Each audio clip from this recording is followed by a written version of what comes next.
Broker बोले खास पेशकश, विशेष पेशकश हमारी, जिसमें तमाम ब्रोकरेज हाउसेस की रिपोर्ट्स को खंगाल करके और अच्छे अच्छे शेयर लेकर के आते हैं। तो इस पर आप लोग नज़र रखिए और एक एक कंपनी पे डिस्कशन करते हैं। और आप लोग नाराज मत होइए, 1 बजे के शो में प्रदीप जी रहेंगे, उनसे हम प्रदीप जी से बहुत डिटेल में बातचीत कर लेंगे, आपके प्रश्नों के उत्तर दिलवा देंगे।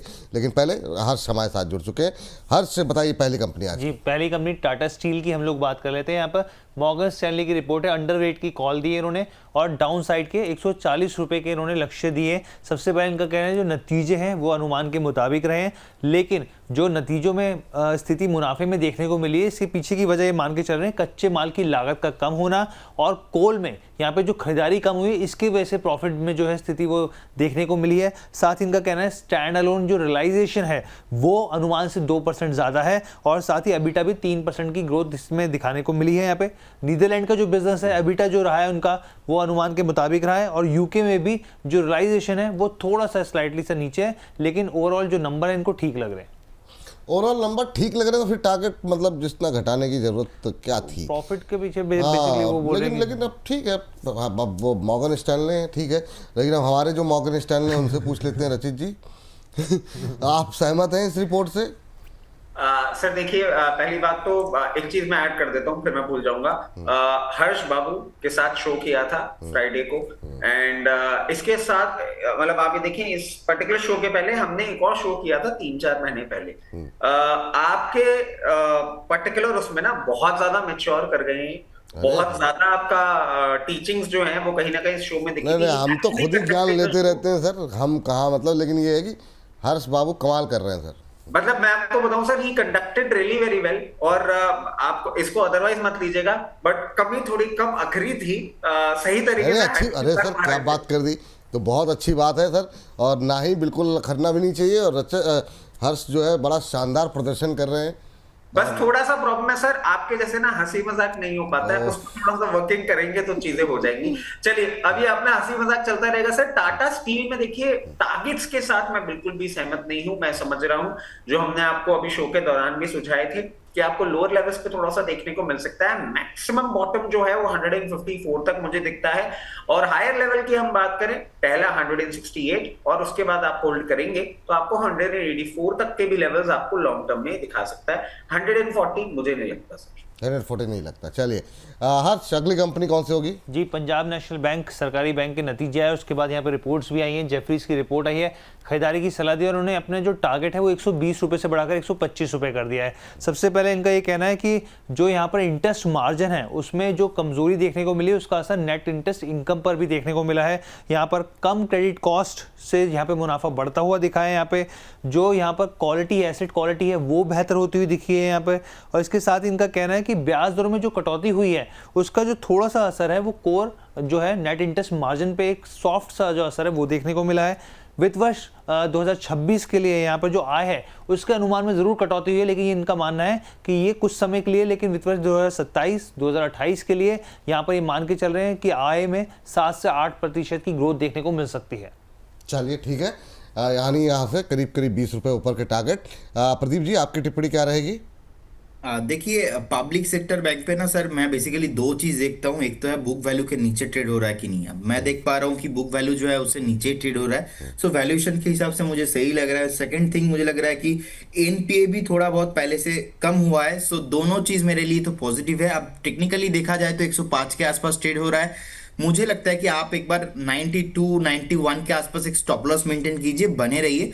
फ्रेश बाई आप करके जा सकते हो, क्योंकि जिस तरीके से नीचे आया था और जिस तरीके से बैंक निफ्टी नीचे आया है आज लास्ट 2-1 दिन में 3 दिन में, अगर ज़्यादा क्रैश कुछ वगैरह नहीं आता है तो मुझे लगता है कि ये स्टॉक फिर से आपको 125-130 के ऊपर बहुत जल्दी देखने को मिलेगा। तो मैं तो पॉजिटिव ही हूँ सर।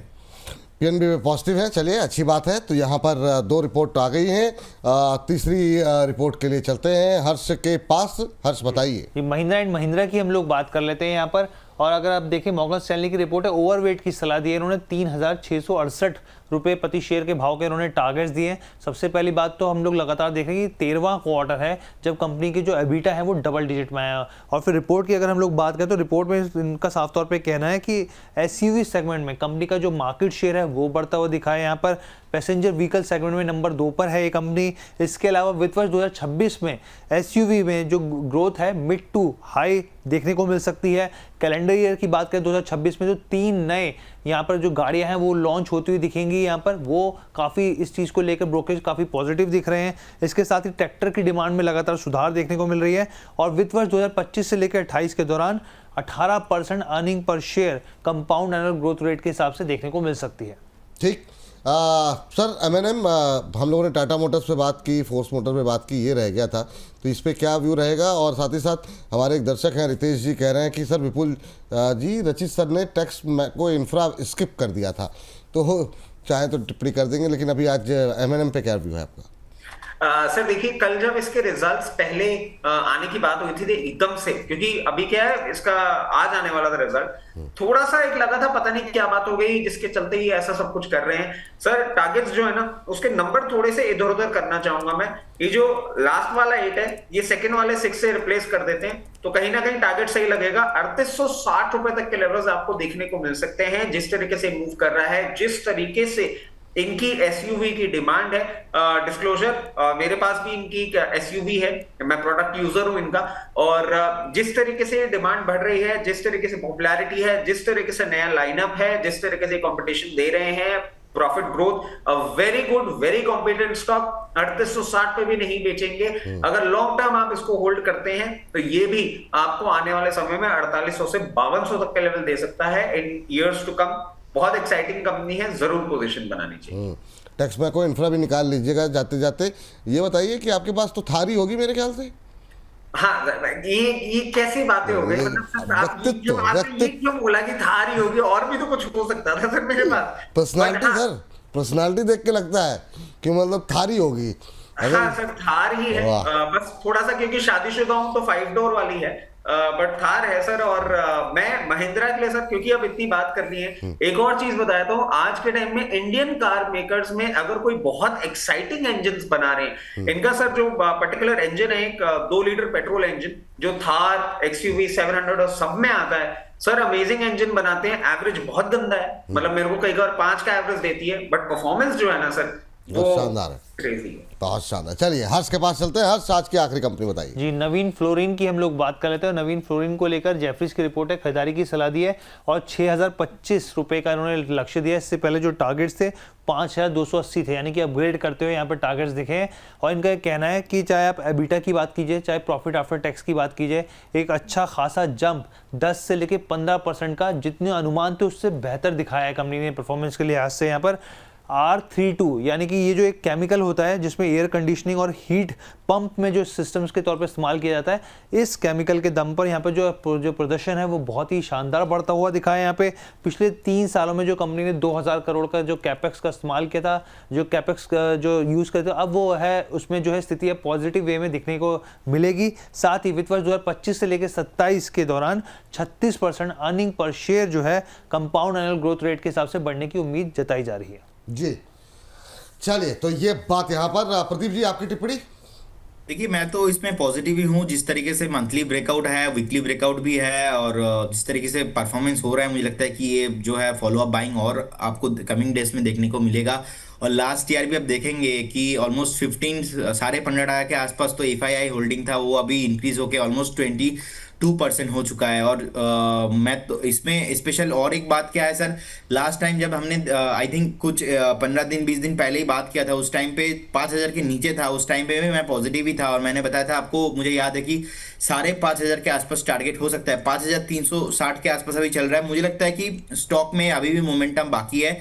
बहुत जल्दी ये स्टॉक्स आपको 6000 के ऊपर आते हुए दिखेंगे, तो आप बने रहिए विथ स्टॉप लॉस ऑफ 4850 पे आप स्टॉप लॉस मेंटेन कीजिए। और मुझे लगता है कि 6000 तो पहला टारगेट होगा, सेकंड टारगेट मुझे लगता है कि 6700 6800 पॉसिबल है। और एक सर कमेंट करना चाहूंगा हर्ष जी के ऊपर। हर्ष जी के साथ तो मेरा बहुत बात हुआ है, पहले भी अभी भी होता है। सो एक चीज जो मैंने ऑब्जर्व किया है उनके अंदर एक दिन हर्ष जी, मैं तो ज्यादा कुछ नहीं बोलूंगा, लेकिन एक दिन बोल हर्ष जी दीजिए मुझे सर। बोल रहे थे कि प्रदीप जी मैं थोड़ा चाहता हूँ कि टेक्निकल एनालिसिस आप मुझे सिखाओ। तो उसके बाद तो मतलब मैं सॉरी कि मेरे पास उतना टाइम नहीं मिला, लेकिन बातचीत इतना हुआ, और उसके बाद जो मुझे उनका पर्सनैलिटी समझ में आया ना, he is a gem, he is a diamond. मतलब उनके पास इतना लर्निंग एटीट्यूड है ना, जबरदस्त है सर। तो उनको भी कॉन्ग्रेचुलेशन, बहुत ग्रोथ हुआ है अभी उनका बात करने का तरीका, the way he research everything, मुझे लगता है कि बहुत डेवलप हो चुका है पहले से। नई नई क्रांति कर रहे हैं सर हर्ष जी, और ऐसे ही क्रांति मचाते रहें और बोनस को नई ऊंचाई पर लेकर के जाते रहें, यही कामना है। हर्ष जी, आप भी कुछ कहना चाहेंगे? इतनी सारी बातें आपके बारे में कही जा रही हैं। नहीं सर, दोनों जो हमारे दिग्गज एक्सपर्ट्स हैं सर, उनका बहुत बहुत दिल से धन्यवाद। Thank you so much for your kind word sir.